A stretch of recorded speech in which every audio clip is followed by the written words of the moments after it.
একই সঙ্গে এসএসসি পাশ করলেন মা এবং ছেলে, দুজনেই জিপিএ 5। হ্যাঁ, এমনই একটি চিত্র আমরা দেখতে পেরেছি রাজশাহীর বাসিলা এলাকায়।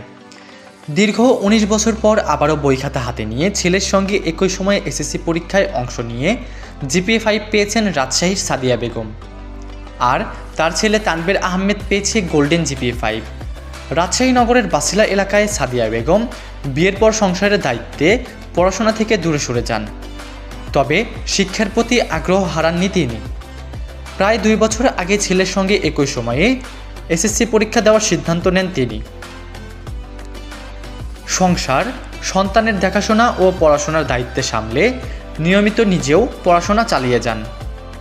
চলতি বছরে এসএসসি পরীক্ষায় রাজপাড়া আদর্শ মহিলা টেকনিক্যাল অ্যান্ড বিএম কলেজ থেকে তিনি জিপিএ 5 অর্জন করেন।